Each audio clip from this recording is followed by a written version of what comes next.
Eu abri o armário da cozinha de remédio, tinha mais de 25 tipos de caixinhas ali de remédio no meu armário.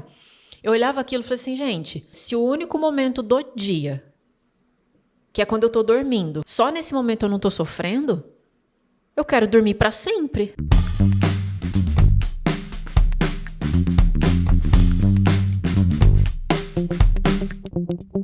Estamos no ar com o primeiro episódio do Descoisando Podcast. Meu nome é Bruno Prado e eu tenho a honra de começar esse projeto que há tanto tempo a gente organiza, batendo um papo com a senhora primeira-dama Senhora. Érica Yumi. Érica Yumi é hipnoterapeuta, instrutora de hipnoterapia e, claro, a minha digníssima. Seja muito bem-vinda, meu amor. Muito obrigada pelo convite. Vai ser um bate-papo muito interessante, né? Eu tenho perguntas aqui que talvez eu não tenha te feito nesses 7 anos que a gente se conhece. Ah, lá vai. Perguntas capciosas. E eu vou começar com uma pergunta que você já sabe qual é. Eu espero que você tenha tido tempo de pensar sobre ela. Caso você não tenha, você faz na hora, né? Porque dizem que quem sabe faz ao vivo. Apesar disso aqui ser gravado, mas ela vai responder da mesma forma. Então vamos lá. Para a gente começar esse nosso bate-papo, né? Vamos falar um pouquinho sobre o nosso podcast, né? Vamos falar um pouquinho. Inicialmente a gente tinha um projeto diferente, pessoal. A gente tinha um projeto de fazer esse espaço aqui com 2 salas de atendimento. Tanto que atrás desta parede onde está essa câmera aí, nós temos uma sala de atendimento.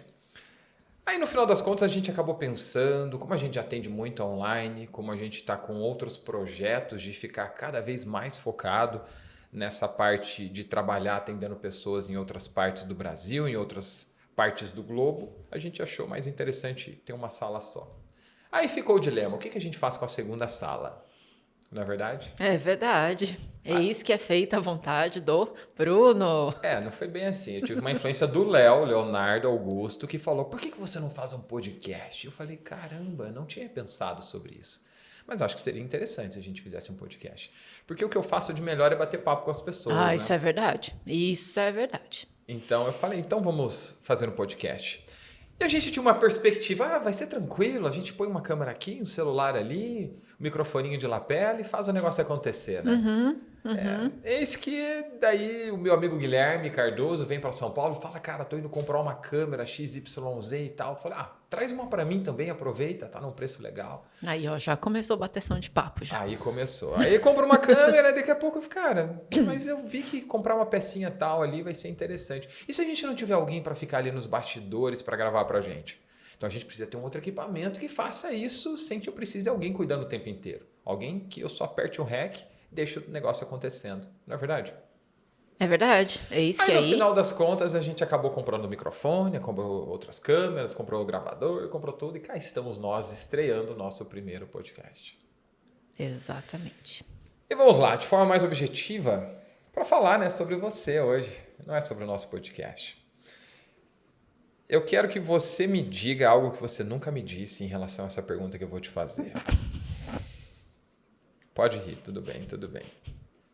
Quem é Érica Yumi? Uma pergunta séria. Você falou que você não ia me fazer essa pergunta. Eu falei, eu te enganei. Essa pergunta, eu vou morrer e não vou saber te responder. Não sei te responder. Tá. Então vamos pular para a segunda pergunta. Como é que uma arquiteta que quando eu conheci trabalhava de madrugada no shopping fazendo projetos e acompanhando obras. Lembro dessa época. Até que o Bruno falava assim, você vai na obra mesmo? Essa hora mesmo? Você vai trabalhar na obra de 3 horas da manhã, um monte de peão lá. O que você está fazendo nessa obra? Era estranho, né? Uma perguntinha, mas tudo bem. Dizia ela que estava indo trabalhar. Né? Ela era arquiteta e trabalhava de madrugada. Meio suspeito. Mas como é que uma arquiteta de formação, que quando eu conheci dizia, eu não me imagino fazendo outra coisa na vida, se torna instrutora de hipnoterapia? Pois é, pior que eu lembro desse dia. Eu lembro onde a gente estava quando eu te disse isso. Eu tinha voltado, acho que de uma obra, alguma coisa assim, estava te contando que eu estava mega empolgada. Aliás, só para explicar, tá, para quem está assistindo a gente, esse negócio de trabalhar de madrugada, é porque o escritório que eu trabalhava, a gente fazia lojas em shopping. E o shopping, você só pode entrar para fazer obra depois das 10 da noite até as 6, 7 horas da manhã. É isso, tá? Então, realmente, eu estava lá. E eu gostei muito dessa época porque é justamente essa jornada, né, de trabalho, de você trocar o dia pela noite. Eu sempre gostei muito disso, né? Desde a época da faculdade já estava acostumada. E realmente eu gostava muito do que eu fazia, mesmo. Tanto que eu te disse aquilo, né? Que eu não imaginava fazendo outra coisa. Mas, quando você faz aquela pergunta, quem é a Érica? Por isso que eu te digo que eu não sei te responder e talvez eu nunca saiba, porque tem coisas que eu digo e depois eu mudo de ideia e depois eu falo assim pra você, nossa, sério que eu disse isso? Então, realmente, eu nunca ia imaginar que eu ia mudar de profissão. Se você me dissesse, você vai estudar hipnose, eu nem ia considerar uma coisa dessa, muito menos atender, ser terapeuta, muito menos dar aula de hipnoterapia, né? Então, não foi uma decisão que eu tomei. Eu digo que foram circunstâncias da vida que foram acontecendo e me trouxeram até onde eu estou agora. Foi isso que aconteceu. Entendi. Eu gostaria que você compartilhasse como foi que isso aconteceu. Porque quando a gente se conheceu, há 7 anos e pouco atrás, eu tinha uma mentalidade bem diferente em relação a problemas emocionais, físicos, o que é depressão, ansiedade. Então, para quem está vendo esse podcast pela primeira vez, para quem está nos assistindo agora no YouTube ou está vendo qualquer outra plataforma, eu gostaria que você compartilhasse um pouquinho sobre a história da tua vida que te fez chegar até a hipnoterapia, né? Porque eu nunca vi alguém dizendo, meu sonho é ser hipnoterapeuta, né? A criancinha, nossa, meu sonho é trabalhar com hipnose. Talvez as próximas gerações, talvez né? as próximas, depois sim. que o pessoal conheceu o Pyong Lee, né? As crianças estão vendo os vídeos dele no YouTube, vendo o Celso Portiolli alucinando coisas, o bolo imaginário, a torta na cara que não existe, o livro que voa, entre várias outras coisas que as pessoas podem assistir lá no canal dele. Como foi que isso aconteceu? Então, na época que a gente conheceu, né, que a gente se conheceu, eu já tinha diagnóstico de depressão. Né? Quando você teve esse diagnóstico? Nossa, deixa eu me lembrar. É porque você sabe que eu não sou boa com datas, né? Eu não sou boa com datas. Mas, olha, a gente se conheceu, sei lá, em 2014. Tá, antes disso, sei lá, acho que uns 5 anos para trás disso, eu acho que eu já tinha esse diagnóstico porque eu já fazia terapia. Então, fazia mais tempo, porque você fez terapia há uns 10 anos. Tá vendo como eu não sou boa de data? Então... Mas é que eu vou por eventos que aconteceram na minha... bem antes, realmente, porque foi antes de eu entrar na faculdade. Eu te conheci, você já fazia uns 8 anos de terapia. Foi antes de eu entrar na faculdade, que eu já tinha alguns episódios isolados, já estava buscando terapia, já tinha esse diagnóstico. Só que era uma coisa assim, a depressão que eu tinha, né, pelo menos, não era aquela coisa de ficar sem levantar da cama dias e dias e não sair de lá nunca mais. Eu era funcional, sabe? Eu ia para a escola, ia para a faculdade, fazia o que eu tinha que fazer, mas eu tinha uma tristeza assim que me acompanhava e era tão normal que eu já achava que, é assim mesmo, né? E conforme eu fui fazendo terapia, eu fui percebendo, acho que não é normal acordar todos os dias triste, não é normal ficar se sentindo assim sempre, enfim. Comecei a tratar. E quando eu te conheci, eu acho que estava numa época assim do escritório que estava muito trabalho, ficar sem dormir, enfim. E aí hoje que a gente tem conhecimento, né, você sabe que quando coisas estressantes vão acontecendo ao redor, acaba piorando o que é que seja que você tem, né? E eu lembro que quando eu te disse que eu tinha depressão e tudo mais, realmente a tua reação foi igual a da grande maioria das pessoas que não entende sobre isso, né? Tipo, isso é frescura. Você tem casa, você tem pai, você tem mãe, você tem isso, tem aquilo, você não tem... É meio como se fosse assim, é realmente uma frescurinha isso daí, porque você não tem motivo para ficar desse jeito, né? E eu me culpava muito, inclusive, porque eu também me questionava por que eu ficava triste, por que eu estava daquele jeito, né? Que realmente não tinha um motivo racional. Ok. E aí, eu lembro que quando a gente se conheceu, eu tinha acabado de sair de um relacionamento também super conturbado. Aliás, esse é o meu histórico, né, de relacionamentos. Sempre saídas muito conturbadas. E quando a gente se conheceu, eu não tinha plano nenhum de ter um relacionamento novamente, né? E aí, eis que a gente começou a se envolver e foi bem nessa época que eu estava emocionalmente muito quebrada, assim. E... eu lembro que depois de um tempo, eu não sei se você pegou essa época, mas que eu comecei a tomar remédio. Sim. Remédio para dormir, você lembra? Uhum. E até que, às vezes, quando eu esquecia de tomar um remédio, eu ficava desesperado porque eu não ia dormir, daí eu começava a ficar cada vez pior e tudo mais. Você pegou a minha fase de insônia também, né? Eu peguei várias fases bem negras. Realmente. Bom, não foi embora até naquela época, né? Tá aqui até hoje, enfim. Toma aí, né?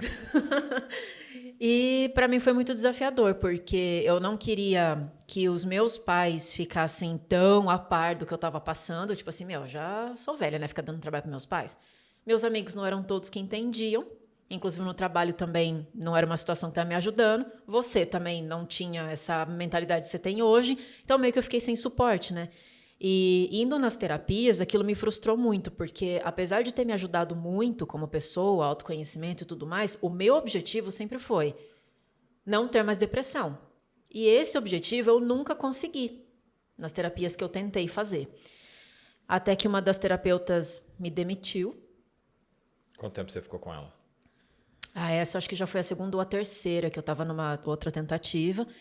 E eu acho que eu fiquei com ela 1 ano e pouco. E por que ela te demitiu?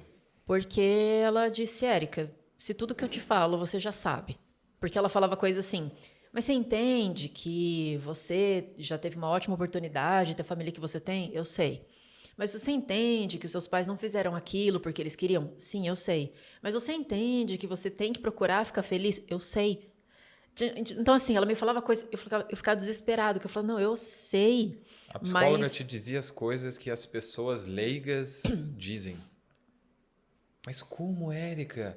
Olha a tua família, você estudou em escola particular a vida inteira, família bem estruturada, olha onde você mora, tua mãe tem um cargo público federal e etc. A psicóloga dizia essas coisas E pra principalmente você? com relação a perdão, né? Porque eu sempre relatava que eu tinha muita mágoa de uma pessoa da minha infância, né? Que eu passei na escola, uma situação ali. Conte mais. Quando eu era pequena mesmo, assim, eu lembro que eu saí do prezinho, eu adorava o prezinho, tudo mais. 5 anos. 5 anos, né? Aí a gente vai com 6 anos para a primeira série. Aí eu mudei de colégio. Ok. Cheguei lá no colégio e, você é pequena, você não sabe muito bem como é que é se socializar direito com outras pessoas, enfim, né? E naquele primeiro dia de aula, eu lembro que eu estava bem tímida, assim, e eu não lembro exatamente como começou, mas eu sei que uma menina foi se aproximando de mim, né? Ela era a filha da diretora, bem maior do que eu, bem mais popular do que eu, enfim. E ela começou aos pouquinhos, assim, hoje eu sei que chama bullying, mas na época não tinha nem nome, né? Eu lembro até, acho que talvez se eu contasse para a professora, talvez ela não desse tanta importância como é hoje. E aí começaram com coisas pequenas, do tipo, gostei desse seu lápis, me dá aqui. E eu não conseguia reagir, eu não conseguia falar não. Aí eu lembro que na saída da escola... Você nem entendia o que estava acontecendo. Não, eu não entendia o que estava acontecendo, né? Mas... Hoje, eu pensando sobre isso, eu acho que era Como era um dos primeiros contatos que eu tive fora de casa, para mim era normal, né? E aí eu lembro que meus pais me davam dinheiro para comprar lanche, né? E naquela época, eu lembro que com R$1 você comprava um monte de coisa, né? Você comprava um salgadinho, você comprava um refrigerante e ainda sobrava uma balinha de canela. Na época que com R$20 você ia pro shopping, ia no cinema, comia um Big Mac e ainda voltava de táxi. Valia bastante. Eu lembro que minha mãe me dava esse dinheiro e na hora do intervalo também. Ela pedia para eu usar o meu dinheiro do meu lanche para comprar coisas para ela. E na minha cabeça também, eu não rebatia. Eu fazia em troca de, sei lá, de amizade, não sei, né? E como ela era mais popular do que eu, ela também, depois de um tempo, começou a, juntar uma turminha ali e falar, vai lá na Érica e pega aquilo ali dela. Vai que a Érica faz. E começaram a fazer essa chacota em cima de mim. Só que daí, o que acontece? Eu já estava me acostumando com isso. Para mim, era o normal. E aí foi primeira série, segunda, terceira, quarta, quinta. Na quinta série, eu não aguentei mais. Porque essas coisas, elas eram diárias, constantes, e eu não sabia o que fazer. E eu lembro que quando eu comecei a querer reagir, ela falava assim, se você contar para alguém, amanhã vai ser pior. Era sempre assim, se você contar para alguém, amanhã vai ser pior. E na minha cabeça de criança, eu não sabia que existia a possibilidade de você mudar de colégio, eu não sabia disso. E realmente eu acreditava que se eu contasse para minha mãe ou para outra pessoa, no dia seguinte ia ser pior. Então eu ficava aguentando. Até que começou a ficar bem pesada as brincadeiras que ela estava fazendo comigo. Hoje, adulta, eu olho para ela assim, eu acho que ela era psicopata. Só pode ser, porque eu via que ela sentia prazer, sabe? Em me fazer sofrer, em humilhar e etc. Do tipo, cuspir na minha cara, roubar minhas coisas. Eu fazia a tarefa dela e de várias outras pessoas. Carregava a mochila dos outros, não lanchava, né? Enfim. Até que chegou um ponto que eu não aguentei mais. E aí eu lembro que um belo dia eu falei pra minha mãe assim, olha, eu quero mudar de colégio. Eu não lembro se minha mãe questionou ou não. Enfim, eu sei que eu mudei de colégio. Só que o que aconteceu? Nesse outro colégio, eu já fui morrendo de medo, né? Pelo que eu passei por todos aqueles anos. E o que aconteceu de novo? Aconteceu uma coisa muito semelhante. Eu sofri bullying de novo. E aí eu não aguentei. Aí eu pedi para mudar de colégio de novo. Só que no que eu mudei de colégio de novo, isso aconteceu mais uma vez. E então, o que ficou na minha cabeça? Que pessoas fazem mal, que eu não ia conseguir ter amigos, enfim. Hoje, com o conhecimento que a gente tem, eu sei que isso se chama programação, né? Você aprende uma coisa, você segue fazendo porque é aquilo que você conhece. E aí, eu lembro que nessa época, já era adolescente, assim, tal, consegui fazer alguns poucos amigos, inclusive eu sempre fui de poucos amigos, né? E eu fui percebendo que isso foi me deixando cada vez mais tímida, cada vez mais fechada, cada vez mais introvertida, cada vez com a autoestima lá no chão, enfim. E eu acho que eu acabei compensando isso em intelecto, sabe? Porque no colégio eu sempre fui mediana, nunca fui, nota 10, nota 10, nota 10, nada disso. Mas o que aconteceu? Depois, quando todo mundo começou a fazer vestibular e etc., eu vi que eu comecei a ficar para trás, aí parece que tudo aquilo eu quis compensar depois, sabe? Estudar demais, passar em primeiro, passar em sexto, passar em 2 faculdades e aprender não sei quantas línguas. E aí eu comecei, acho que, ir muito para esse lado, para tentar compensar. Então, de certa forma, naquele momento você teve um gatilho positivo.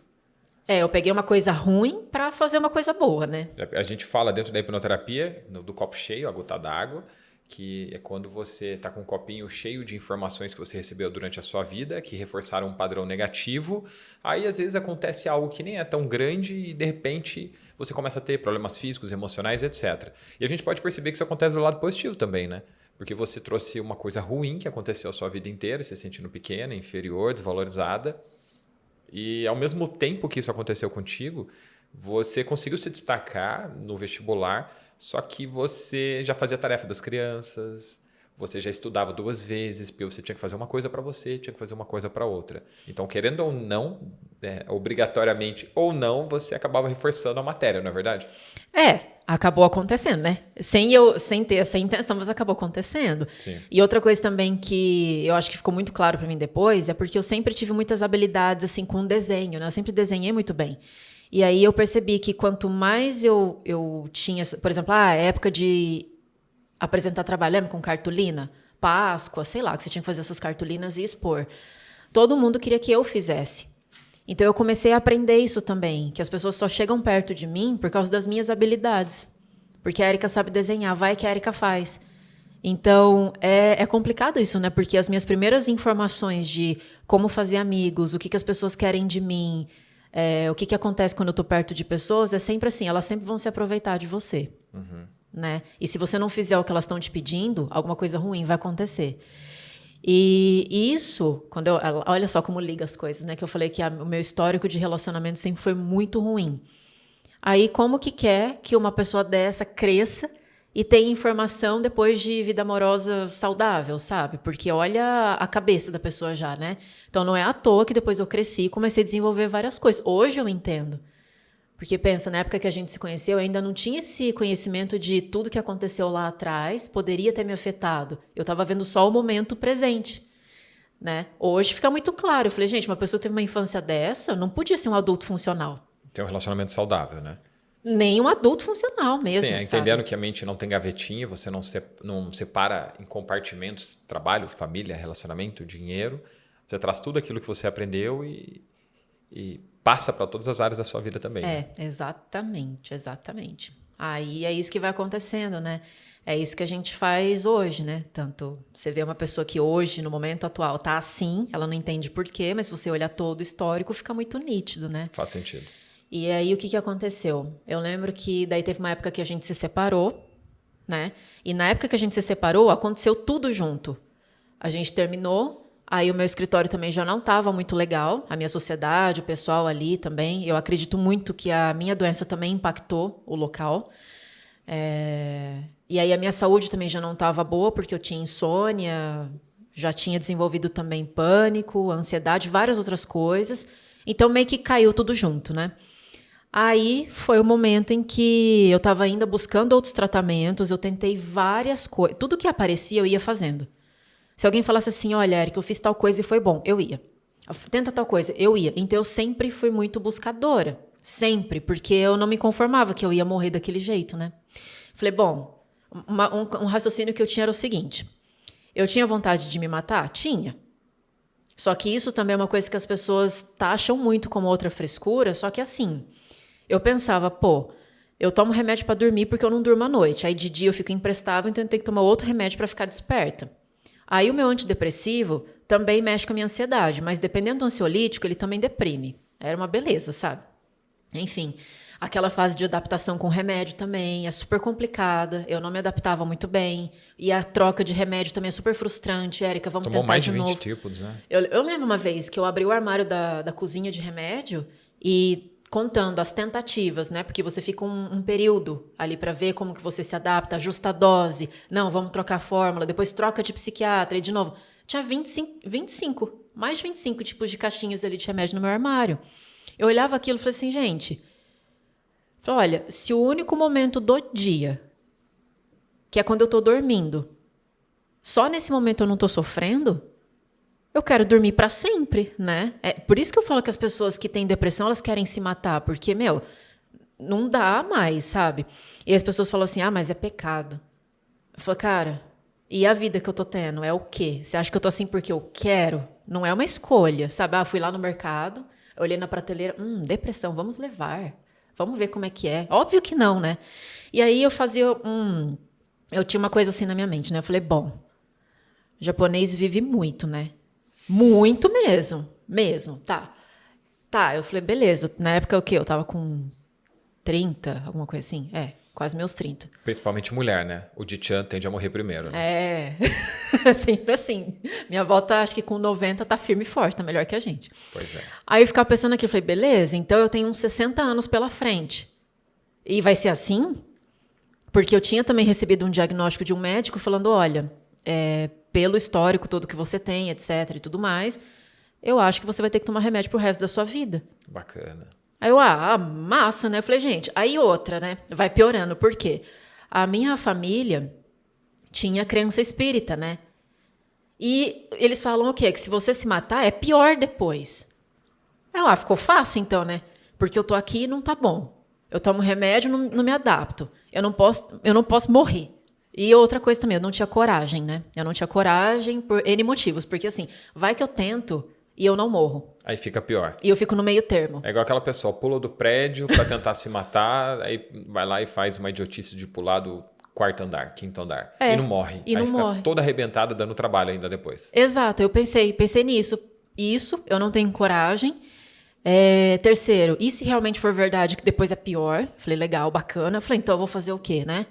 Aí numa dessas, eu lembro que a minha irmã me mostrou um vídeo do Pyong, justamente, né? Aliás, eu acho que boa parte da população do Brasil conhece hipnose por causa dele. Mostrou lá um vídeo de hipnose, ele fazendo aquelas coisas lá de entretenimento, lá, esquece o nome e tal. Eu olhei, lógico que no primeiro momento eu duvidei, né? Porque TV, eu falei, É teatral isso aí, né? Eu tinha certeza que era combinado. Só que daí, quando ele começou a fazer com o pessoal mais famoso, tipo Eliana, a Adriane Galisteu, eu falei, esse povo não vai Celso colocar Portiolli, né? o Celso Portiolli. Eu falei, eles não vão colocar o nome à toa por uma coisa que não existe, né? Aí eu comecei a desconfiar que talvez poderia ser verdade. Eis que, vendo os vídeos dele, no final ele falava assim, hipnose não serve só para isso. Hipnose também dá para você aplicar na clínica para tratar depressão, ansiedade em uma única sessão. Eu falei, Não é possível. Eu duvidei muito disso. Pagando pra ver, literalmente. Literalmente, eu paguei pra ver. Porque daí, aquilo ficou, né, na minha cabeça. Eu falei, eu já tentei de tudo. Pra quem já foi em benzedeira, tomou remédio, fez terapia, trocou de psicólogo, foi em psiquiatra, foi em terapia holística, foi no não sei o quê, fez isso, fez aquilo, fiz de tudo. Falei, ou é isso ou não é. Tanto que eu coloquei na minha cabeça, eu falei, vai ser a minha última tentativa. Ponto. Eu comecei a pesquisar sobre hipnose. Eu cheguei a entrar em contato com alguns hipnoterapeutas, mas assim, os que falaram comigo, pelo menos eu não peguei aquela confiança, sabe, assim, de, não sei. Eu falei, quer saber? Já não tenho mais nada a perder mesmo, né? Eu decidi fazer um treinamento de hipnoterapia. É porque você sempre foi assim, né? Antes de pensar em fazer alguma coisa, você quer entender como aquela coisa funciona. Né? É. Então, você fez o processo de hipnoterapia dentro da formação de hipnoterapia, não foi? Isso. Aí eu me matriculei na formação. Na época eu estava morando em Londrina, formação em São Paulo. Ok, fiz minhas malas, tal, fui. Uma formação de 8 dias, beleza. Cheguei lá, assim, né? Esperando que eu ia encontrar uma sala cheia de psicólogos e psiquiatras, só que não. Acho que tinha um na minha sala. Não sei. O resto era tudo pessoas assim, tinha engenheiro, tinha eu que era arquiteta, tinha dona de editora, tinha pessoal de marketing. Então, assim, eu falei, já não estava entendendo muito bem, né? E eu fui muito reticente, viu? E eu confesso que, assim, o que me fez falar, eu acho que eu confio nesse negócio que eu tô pagando, porque não é um curso barato mesmo. Todo mundo olha e fala, nossa, você vai pagar tudo isso numa coisa que nem existe, sabe? Você vai ser enganada, né? Eu falei, gente, ou é ou não é. A minha vida literalmente tá em jogo. Eu acho que eu fui uma das pessoas que te criticou nessa época, né? Você, A gente não tava junto, mas a gente conversava de vez em quando, né? Uhum. Eu acho que você falou que ia fazer um processo de hipnoterapia, uma formação, e falou o preço para mim. Eu falei, o quê? Eu lembro vagamente disso. Você vai pagar tudo isso para fazer um negócio de hipnose? Vão te enganar, vão te fazer comer uma cebola lá, achando que é uma maçã e etc. Na verdade eu tive mais críticas do que apoio, né? Quando eu decidi fazer esse treinamento. Foi mais, acho que, o apoio da minha família mesmo, que minha mãe falou, vai, né? Ok. Chegando lá, o que me fez ter um pouco mais de confiança também é porque o instrutor, na época, né? Dr. Carlos Alberto, que eu gosto muito, aliás, médico, and neurocirurgião. Aí eu falei, tá. Autoridade lá na lua. Não podia ser mais que isso, né? Um médico, pronto, acabou. Neuro, eu falei, pronto, é aqui, né? E isso me deu muito, muito mais confiança, sabe? E eu fui, eu lembro que eu sentei num cantinho esse primeiro dia e tal. Conforme eu fui escutando a matéria, quando chega naquela parte da explicação da mente, de por que você tá do jeito que você tá, para que serve um sintoma. A depressão não é uma sacanagem da tua mente, né? Ela tá tentando te proteger por causa de X, Y, Z. Nossa, foi caindo ficha. Eu falei, meu Deus do céu. As coisas começaram a se encaixar. Não, eu falei, cara, eu comecei a pensar assim, se eu tivesse descoberto isso há, sei lá, 10, 15 anos atrás, a minha vida teria sido totalmente diferente. Porque assim, olha que eu nem tinha passado pelo processo ainda. Mas só de você ter o conhecimento, aquilo já foi tão bom para mim. Por isso que quando as pessoas falam assim, eu preciso passar por uma sessão de hipnoterapia para ter alguma melhora na minha vida, eu falo, cara, se você souber como a tua mente funciona, isso já melhora a sua vida muito, né? E foi o que aconteceu comigo. Para mim, se parasse ali, já estava muito bom, sabe? Porque finalmente eu tive uma perspectiva de que eu não era doente, que eu não precisava morrer daquele jeito. E que tinha uma causa. Que tinha uma causa, não era frescura da minha parte, sabe? Não era mimimi e tudo mais. E que tinha um porquê. Eu falei, agora faz sentido. Tudo faz sentido. Até que num dia, eles pedem para alguém da turma se voluntariar, alguém que está precisando, para fazer uma terapia para todos os alunos assistirem, para eles verem como é que faz na prática, né? Ok, levantei minha mão, vou agora, não sei o quê, tá. E vai ser filmado, vai ser exposto, então você não tem que ter nenhuma restrição, né? Você não pode ter nenhuma vergonha de falar nada. Eu falei, vou fazer o que for preciso. Passei pela sessão.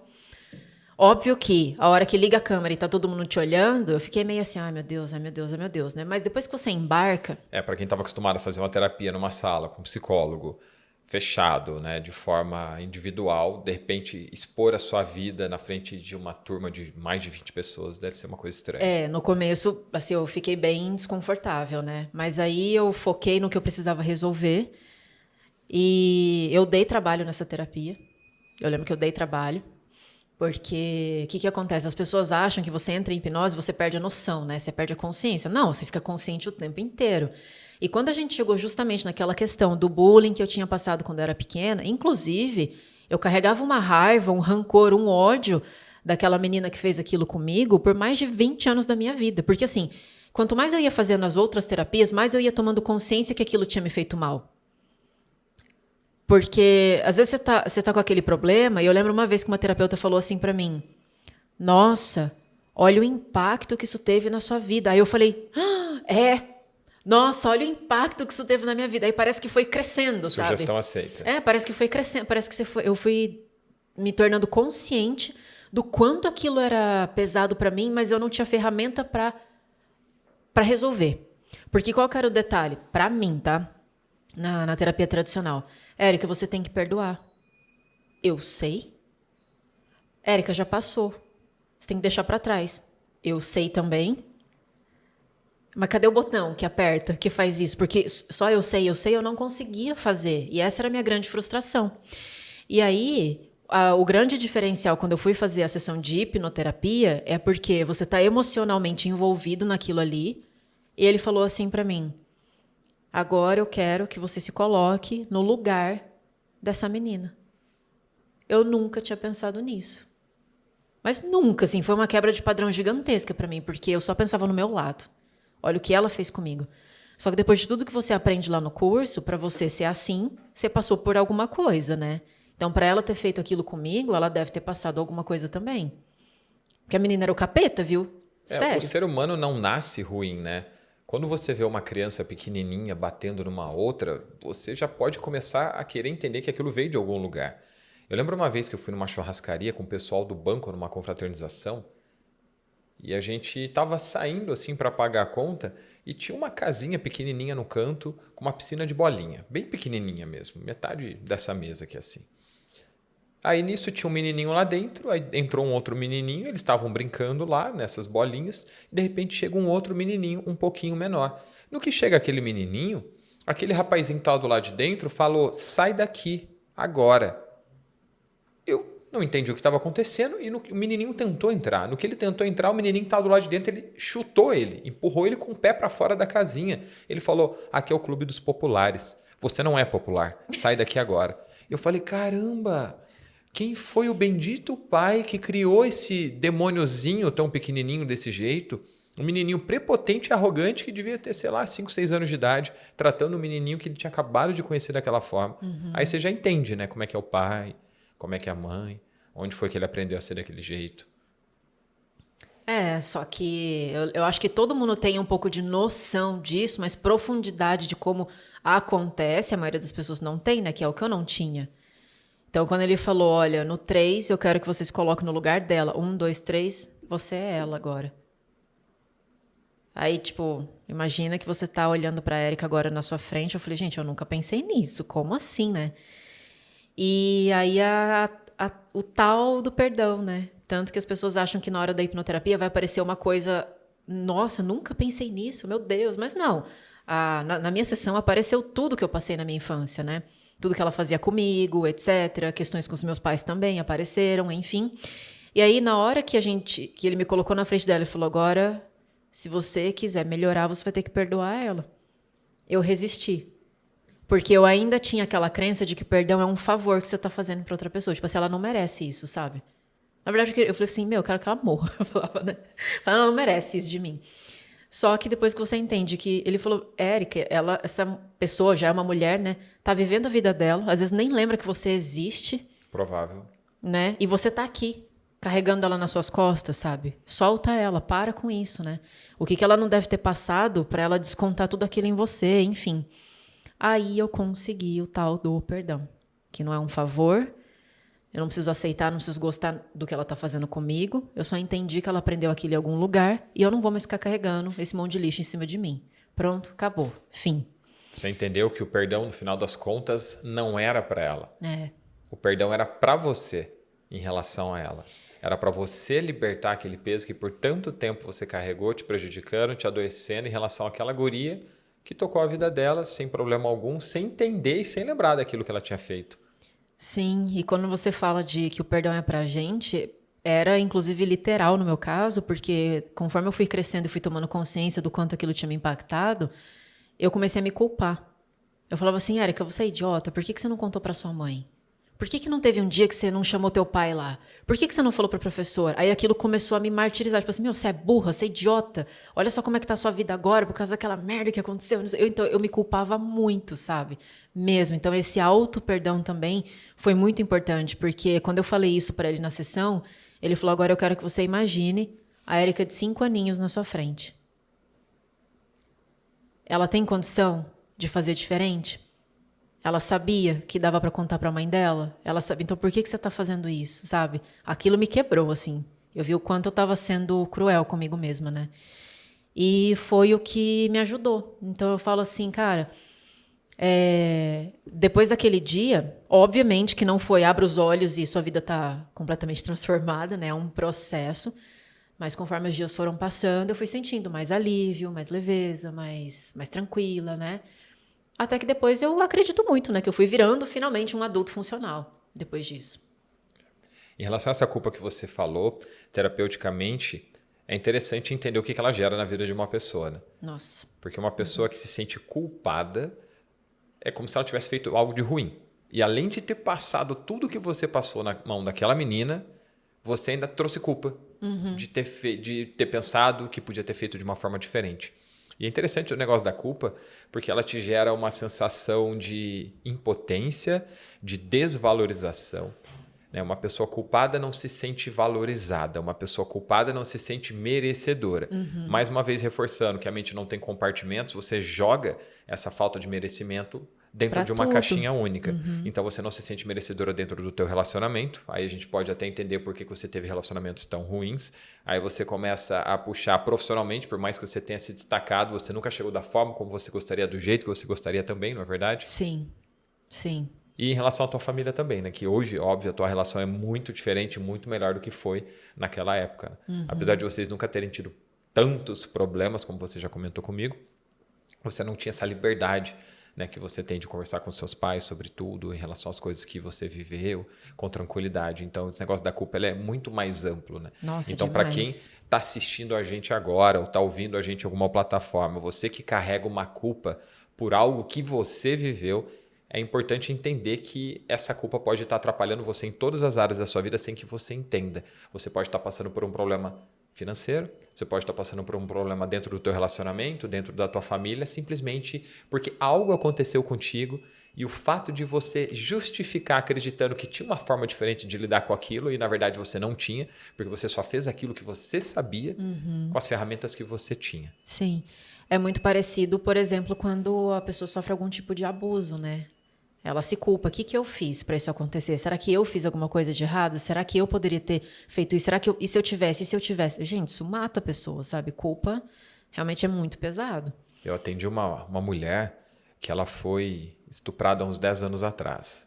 E ela tinha uma sensação de culpa. Ela estava na casa do namorado, aí ela estava voltando à noite, desceu, acho que num ponto de ônibus próximo da casa dela e estava caminhando, que era muito perto da casa dela. Quando, de repente, um cara deu uma chave de braço nela, joga ela dentro de um terreno baldio, bate nela e estupra ela ali. Né? Foi muito pesado isso que ela me disse, porque ela me disse detalhes de como aconteceu e etc. E ela carregou muita culpa. E ela ficou naquela, será que se eu tivesse pego um táxi, será que se eu tivesse ido acompanhada por alguém, aquilo não teria acontecido? Se eu tivesse voltado mais cedo, se eu tivesse voltado mais tarde, o que podia ter sido diferente? Né? Carregando culpa. Será que era a roupa que eu tava? Pô, tinha acabado de encontrar o namorado, então provavelmente ela deve ter se vestido de uma forma que fosse legal, agradável para ele. Naquele momento ela já fica, será que é porque eu tava de vestido? Será que é porque eu tava disso, daquilo? Aí começa a entrar, né, naquele tema polêmico das roupas que as mulheres vestem. Né? Se vai atrair um homem, isso não tem absolutamente nada a ver. Né? Ela, por acaso, aconteceu da forma como tinha que acontecer, do jeito que tinha que acontecer, com a pessoa que tinha que acontecer. Isso é bem pesado, mas essa viagem que você vai falando que a cabeça vai indo, né? E será? A minha pira chegou num ponto, sabe do quê? De eu começar a questionar assim, será? Porque eu sofri bullying em todos os colégios que eu passei, né? E ele só foi mudando de aspecto, mas sempre era alguma chacota comigo. E eu lembro que no último colégio que eu passei, lá depois, já pré-adolescente, assim, era porque eu era japonesa, né? Ah, japonesa, abre o olho, não sei o quê, tiriri, tará. Aí eu comecei a pensar assim, gente, será que se eu não fosse japonesa, isso não aconteceria comigo?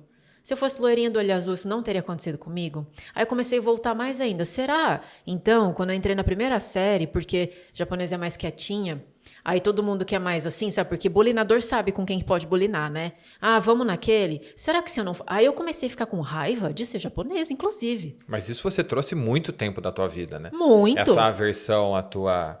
Sim, né, porque eu as começava a achar que a características culpa físicas. era disso, entendeu? Se eu não fosse assim, as pessoas não iam tirar sarro de mim. Tanto que eu falo assim, eu queria ter cara de nada, sabe? Assim, nada é o quê? Tipo, por exemplo, olha pra você. Dá pra saber que descendência você tem? Não, não dá, entende? Só que asiático, assim, tem algumas raças específicas que é muito marcado, né? E as pessoas tiram sarro. Só que na época do colégio é por qualquer coisa. Se você é gordinho, você é rolha de poço. Se você tem um narizão, porque você tem um narizão. Se você é magro, porque você é uma vassoura. E não sei o quê, não. Só que a gente só olha para nossa dor, né? Você não tá percebendo que todo mundo da sala também tá passando por isso. E aí eu comecei a implicar com isso. Então, assim, eu falo, cada um entra numa pira, a minha pira começou a ser essa, né? E aí é complicado, porque assim, você olha no espelho todo dia, você vê aquela imagem todo dia, você fala, vou fazer o quê agora, né? Ainda bem que eu resolvi isso, porque senão ia ser bem complicado também. As pessoas tendem muitas vezes a criticar aquilo que elas consideram diferente dos próprios padrões, né? Porque não existem padrões. O pessoal começa a estipular padrões que a sociedade impõe hoje em dia. Mas se você parar para analisar, são os padrões daquela pessoa, das coisas que ela traz da família, né? Então, por exemplo, eu sou descendente de italiano e eu percebo que eu trago alguns padrões, né? Por exemplo, uma coisa que eu estou o tempo inteiro trabalhando, o tempo inteiro querendo mudar, é em relação a preconceitos que eu trago sobre pessoas, nacionalidades e etc. E eu percebo que isso veio muito marcante, né, dos meus avós. Às vezes as minhas avós soltam alguns comentários meio preconceituosos em relação a algumas pessoas. Aí dentro dessas características que eu acabei trazendo, eu percebo que é muito interessante porque os italianos, quando vieram para o Brasil, sofreram algum tipo de preconceito, trabalharam em fazendas, etc, etc. Então a gente traz um preconceito velado sem entender que a gente tem esse preconceito. Uhum. Então às vezes você está vendo alguém na rua, a pessoa está vindo às vezes um pouco mal vestida, você atravessa a rua com medo de ser um possível assaltante. Sim. Então, quando criança, todo mundo... clarinho, ou isso, aquilo, e de repente você vê um japonesinho, ele é diferente de todo mundo. Então, japonês, olho pequeno, e começa aquelas piadinhas todas que a gente está acostumado a ouvir, né? Tem que matar o japonês para passar no vestibular, né? Quando eu fui fazer vestibular, tinha um monte de gente com camiseta assim, eu não tenho medo de japonês. Eu falei, que negócio é esse, sabe? Mas enfim. Mas você fala o negócio do preconceito velado, né? Do inverso, né? Na verdade, preconceito inverso, mas a minha família também.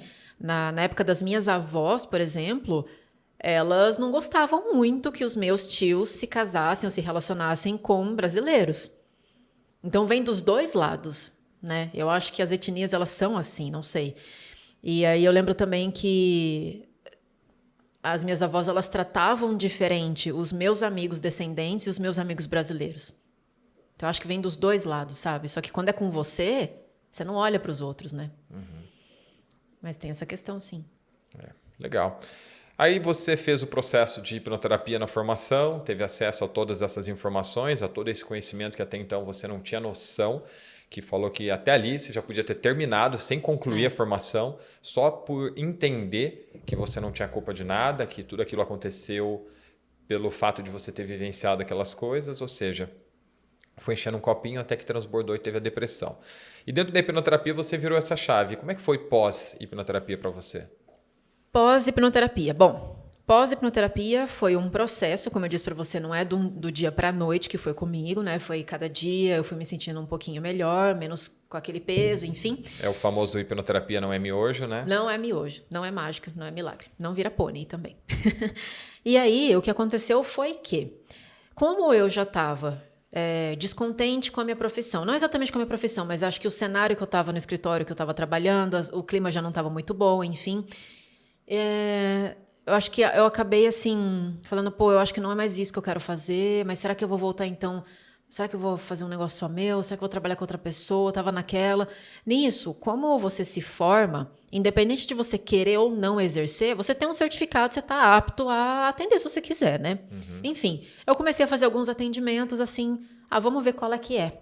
Despretensiosamente. Super despretensiosa, tanto que eu fui bem sem noção, assim mesmo, sabe? Do tipo, vai dar certo, sabe? Tem aluno que sai super receoso, assim, ai meu Deus. Eu falei, não, eu saí, vai dar certo, que legal e tal. Comecei a atender as pessoas e deu super certo, porque todos os casos que eu atendi de primeira, uma sessão, tanto que eu falo, o primeiro caso que eu peguei foi bucha. Porque a mulher tinha fibromialgia, pressão alta, depressão, ansiedade, insônia, tomava um monte de remédio. Eu fiz uma sessão nela. E ela tá bem.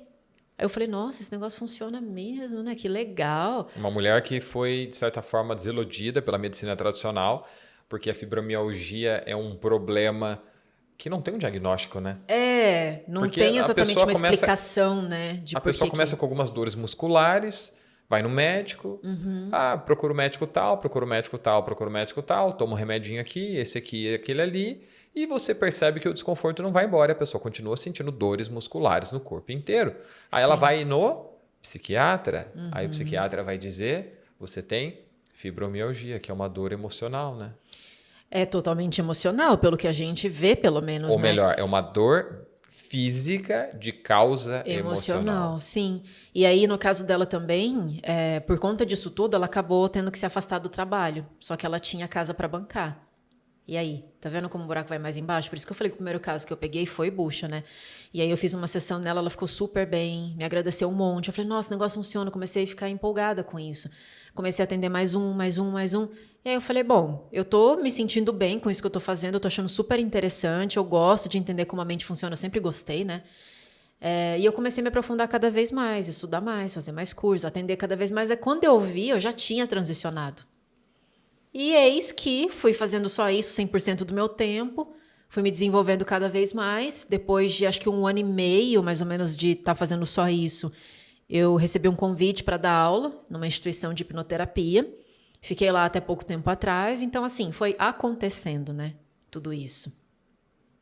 Hoje algumas pessoas vêm perguntar para mim no Instagram, Bruno, como é que faz para se tornar um hipnoterapeuta, né? Por onde eu começo?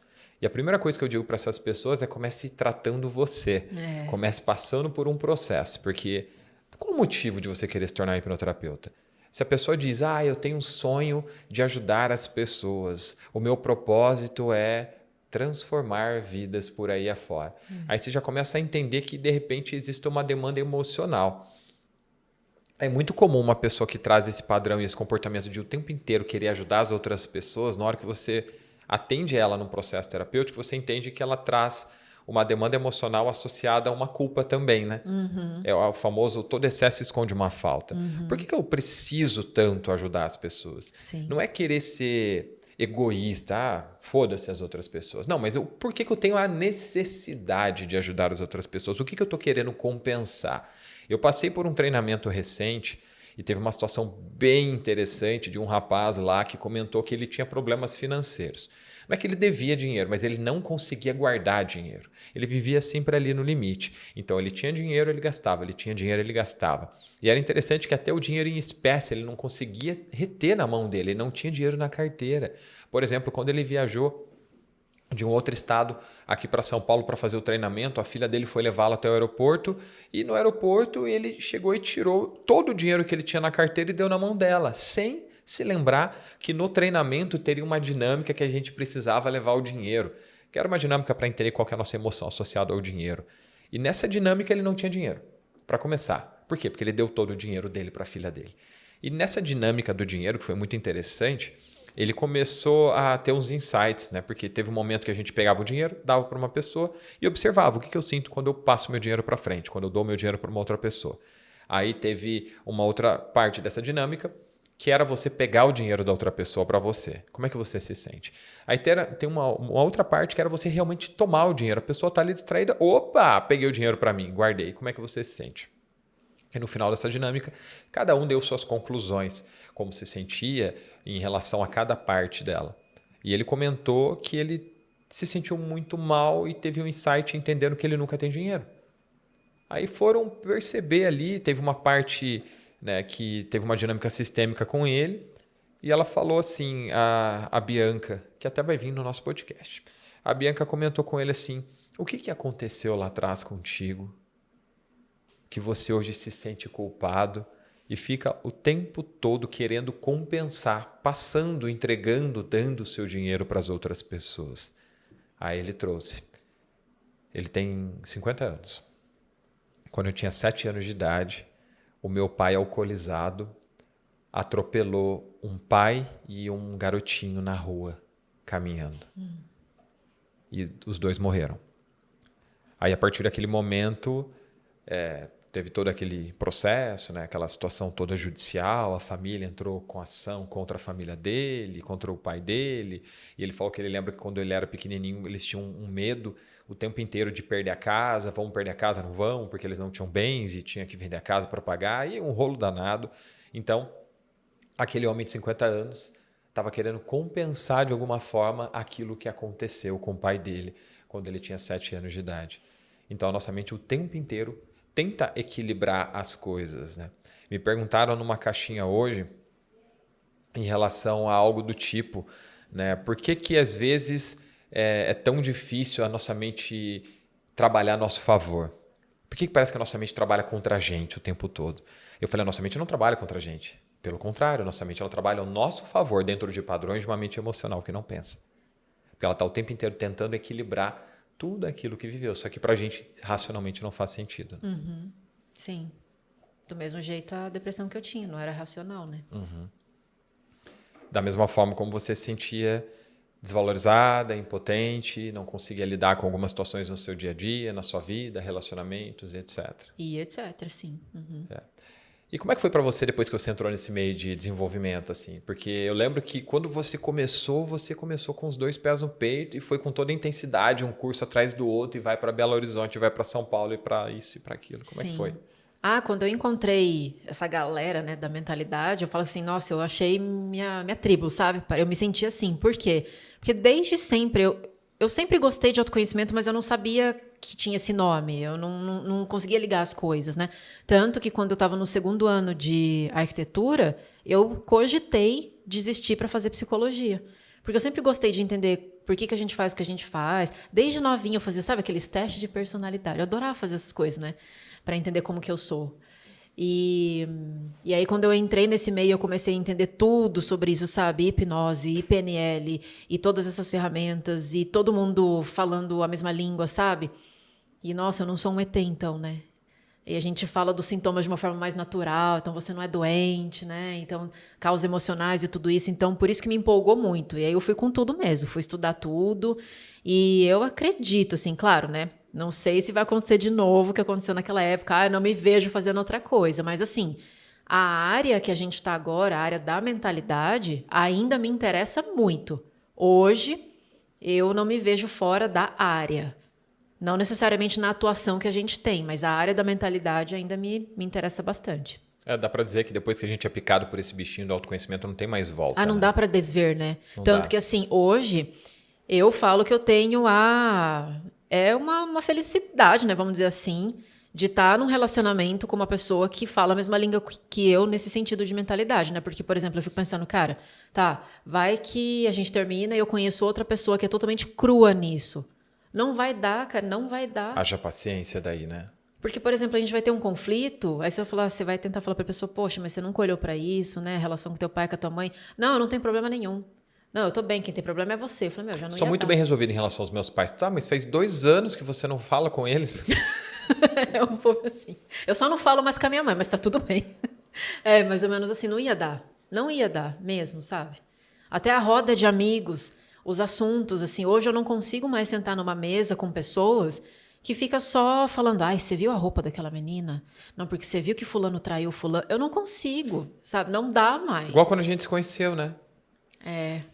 Eu só falava do quê? De crossfit? Nossa, eu falava assim, falei, Bruno, você só sabe falar do teu treino, quantos quilos você levantou hoje. Não era assim. Eu não falava de peso, assim. não era marombeiro de crossfit. Você falava assim, hoje teve não sei o que lá no crossfit. Eu falei, você só sabe falar disso, sabe? Ficava pensando nisso, assim. Eu era bem raso quando a gente se conheceu, né? E tanto que eu já te falei isso lá atrás, né? Porque eu lembro que assim, lembra que a gente ia assistir muito filme. A gente sempre gostou muito de cinema. E eu gosto de discutir o filme depois. Aí eu perguntava assim, o que você achou? Aí você falava assim, legal. Aí eu, mas só? não tem mais nada, sabe? Era bem isso. E é interessante porque a gente vê hoje alguns casais que entraram, quer dizer, alguns casais não, deixa eu detalhar melhor.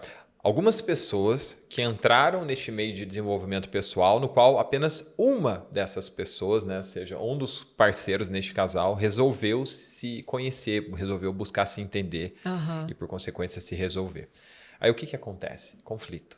Sempre. Conflito. Porque quantos casais a gente já não viu ou ouviu dizer que se separaram porque ela ou ele, eu comecei a me conhecer, comecei a me desenvolver e de repente eu comecei a perceber os meus problemas e fui atrás de solucionar. Só que o meu companheiro não. E eu falava, mas você já parou para avaliar que talvez isso venha lá da sua infância, de tudo aquilo que você... Não, para mim tá tudo bem, aquilo tá muito bem resolvido. Mas eu acho que seria interessante que talvez você olhasse, não tem nada a ver, não faz sentido, se você quiser fazer isso da tua vida, você faz, mas eu tô muito bem resolvido em relação a tudo isso.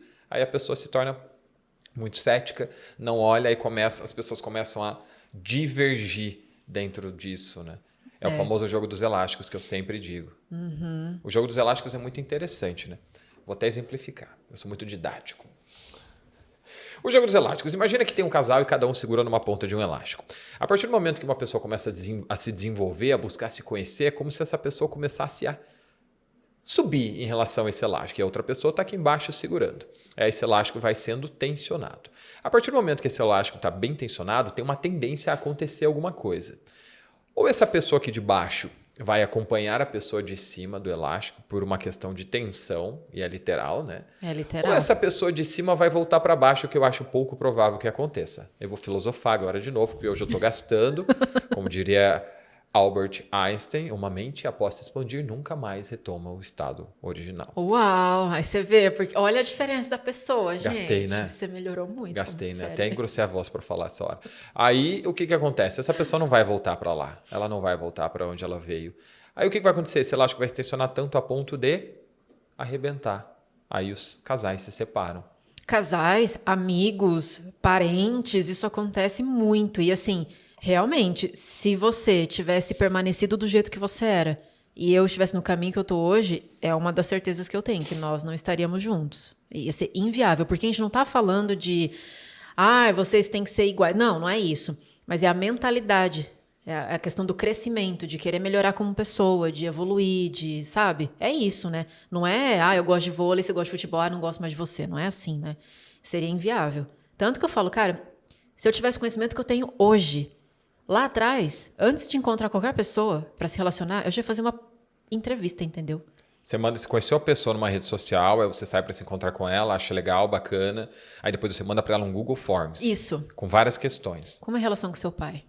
Você já saiu de casa, aliás, né? Uma pergunta super importante. 35 Nossa, anos. Gente, você mora com quem? Eu moro com os meus pais. Então tá bom. Legal, bacana. Aí entra naquele mérito do rapazinho do Instagram que você viu ontem, né? Aí a pessoa manda mensagem, vamos sair? Então, tô meio corrido. É bem isso. Tá complicado essa semana, mas semana que vem a gente conversa. Já seria bem mais fácil. Legal. Para você que já está nesse meio de desenvolvimento pessoal há um certo tempo, né? Não só da hipnoterapia, mas antes da hipnoterapia, buscando resolver aí os seus problemas físicos, emocionais, através de TCC, com psicólogo, etc. O que você pode deixar hoje de mensagem para quem hoje não está feliz, para quem hoje não está bem resolvido em alguma área da vida?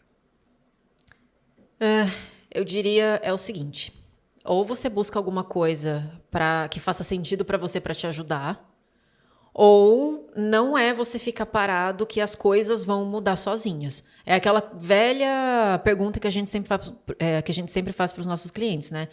Você quer mudança ou você quer mudar? Porque são duas coisas bem diferentes. Contextualize. Por exemplo, eu odeio meu emprego, tô triste no meu relacionamento, não gosto do meu peso, tá tudo uma bosta horrível. Quero que mude, né? Eu gostaria que fosse diferente, então não tô feliz. Mas para que isso tudo mude, eu preciso mudar. Só que essa mudança não é fácil de fazer. E nem de fora para dentro, né? É muito, muito só dentro mesmo, porque o resto é tudo um reflexo. Então, busca qualquer tipo de terapia que faz sentido para você. Tanto que eu vivo falando, não é porque a gente é hipnoterapeuta que eu vou falar, só hipnoterapia presta, que não sei o que. Eu acho isso ridículo, sabe? Eu acho que todas as terapias em algum nível, ajudam as pessoas e você tem que buscar aquela que você mais se identifica. Porque, por que a hipnoterapia me ajudou? Porque eu me identifiquei com ela. Ela falou a minha língua. Porque, por exemplo, vai falar para um ateu que ele vai se tratar na igreja. Não fala a língua dele, não vai adiantar. Agora, uma pessoa que é super crente, beleza, pode ser que ajude muito. Então, busca alguma coisa que fala a tua língua, mas busca. Porque se você ficar esperando as coisas acontecerem, normalmente, quando você espera, não é legal. Aí vai ter que chegar num ponto em que você não tem escolha. Então, é isso que eu diria. Faça alguma coisa. Muito bom, muito bom. Falei hoje com Érica Yumi. Meu amor, foi um prazer ter você aqui no nosso primeiro episódio de podcast. Muito obrigada. Para você que está assistindo a gente no YouTube agora, aproveita e deixa o seu like. Se inscreve no canal também para que você acompanhe todos os vídeos, porque semanalmente a gente vai disponibilizar vários vídeos com várias pessoas diferentes de várias áreas para te ajudar a se entender, a se conhecer e quem sabe te trazer uma reflexão que te torne uma pessoa um pouquinho melhor também. E para você que está ouvindo a gente em alguma outra plataforma, seja muito bem-vindo. Eu espero que você nos acompanhe até o próximo episódio.